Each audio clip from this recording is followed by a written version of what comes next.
Here we are with one more video on Origen's theology. Today we are going to talk about what is, according to Origen, the sense of human life. What are we? Why do we exist? What role do we have in the world? Answering these questions means also dealing with some of the most controversial doctrines held by Origen in his life, especially his theory about universal salvation. Some of the theories that we are going to discuss today costed him the official posthumous condemnations as heretic by the church councils in 543 and 553.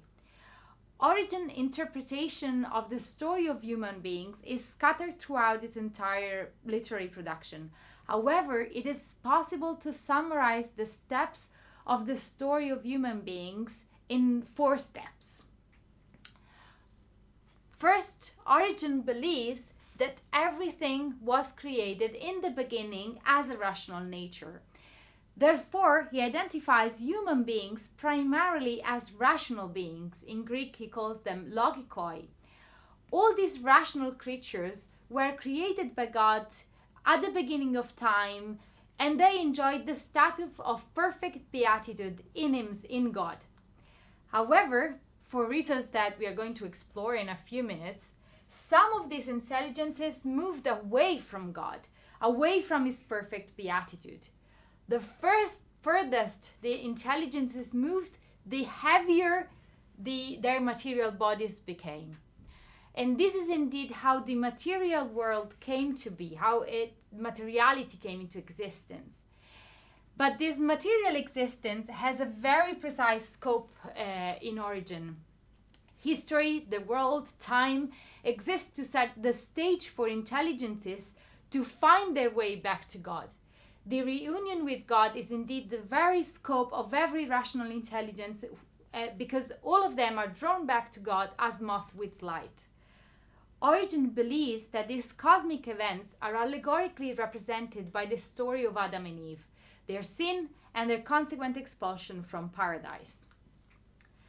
Let's then take a closer look to each one of these steps. In the beginning, God created rational intelligences in a finite number.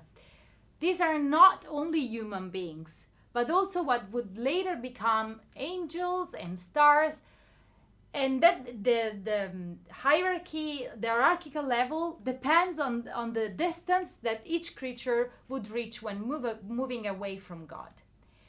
Initially, these rational intelligences were all in God, and they existed in his wisdom. However, being created, these intelligences do not possess the same attributes of perfection as their maker. And unlike God, they know change and movement. They were in the beginning and then they were changeable and mutable. This ability to change is both a blessing and a curse. For these rational intelligences, since they can change, they possess the free will and participate in God's wisdom. According to Origen, having free will means being capable of both good and evil. Therefore, all creatures possess goodness, but only accidentally, and it does not belong to them, neither ontologically nor eternally. To participate in God, to be back in God, they must want it, and they must want it constantly. What happens when these intelligences decide to move towards unrighteousness rather than staying with God? And why would they ever want such a thing? The story of Adam and Eve banishment from heaven is, according to Origen, a literary rendition of the estrangement of rational creatures from God. Adam, the first man, fell away from the superior things and decided a different life. A different life from that what God was offering him.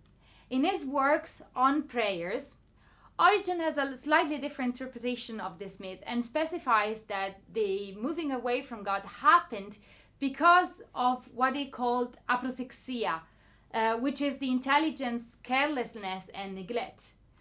Again, in his commentary on the Gospel of John, Origen attributes this estrangement to the creature's desire for earthly things.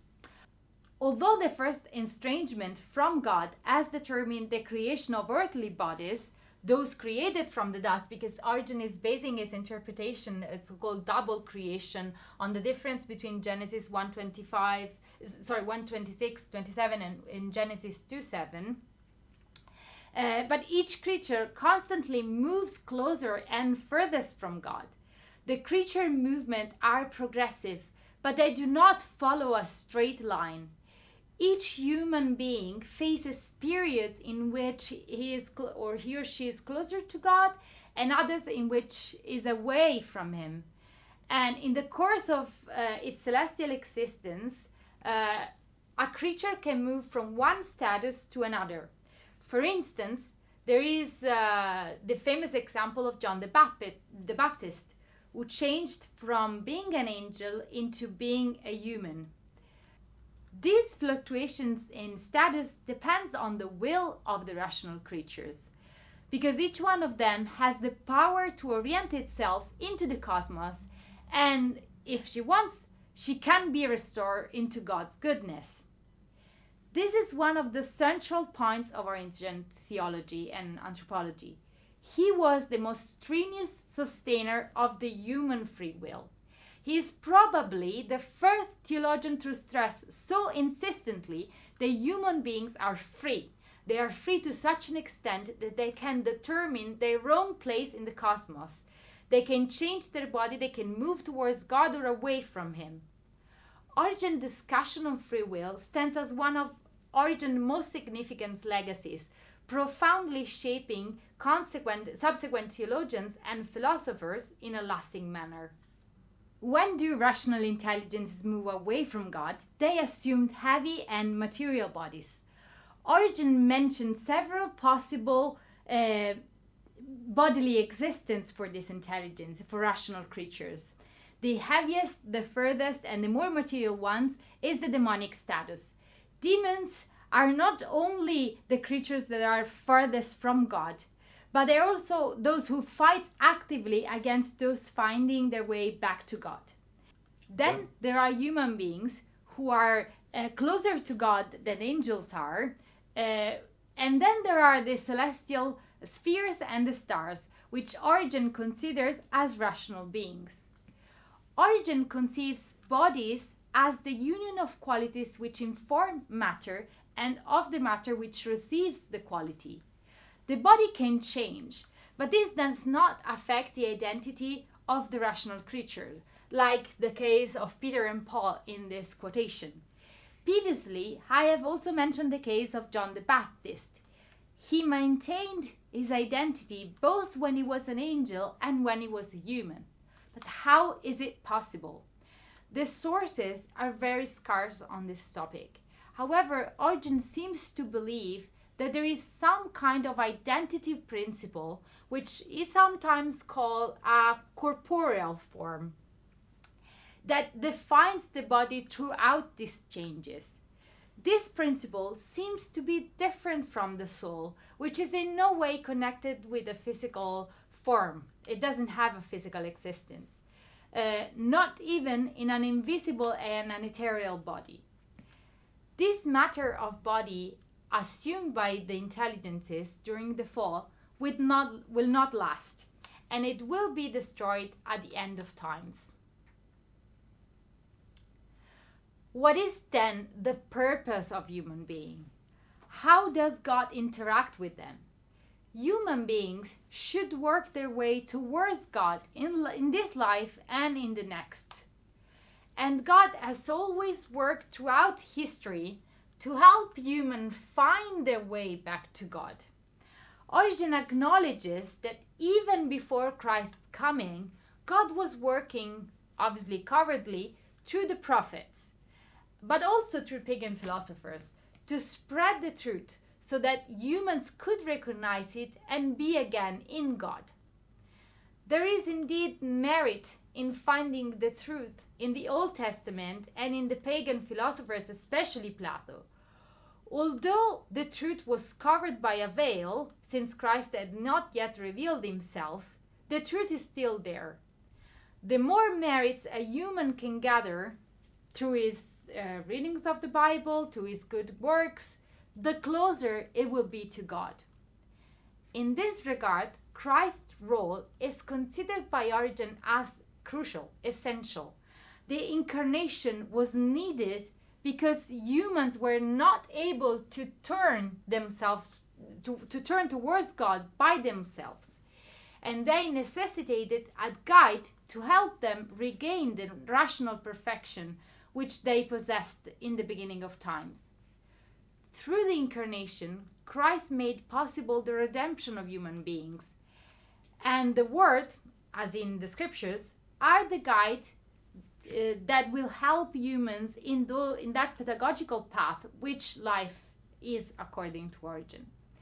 Interpreting the Bible is the job that each Christian should do, because it is the way to become close to God again. How does it end?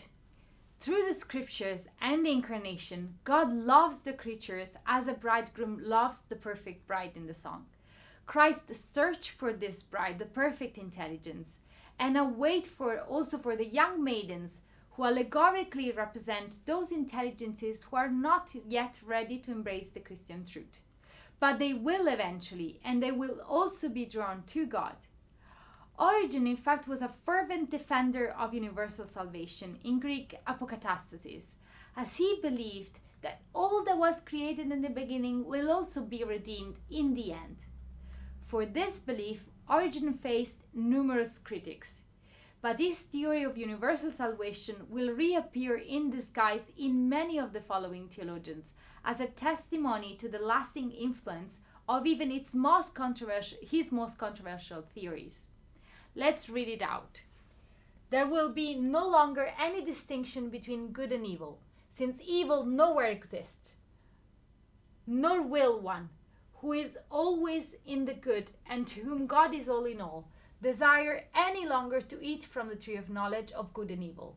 When then the end has been renewed to the beginning and the departure of things joined to their entrance, that condition will be restored, which rational beings then had. He who is alone in the one good God himself becomes all, when indeed there is nowhere that, nowhere any evil. And this is Origen's most lasting influence in the history of theology.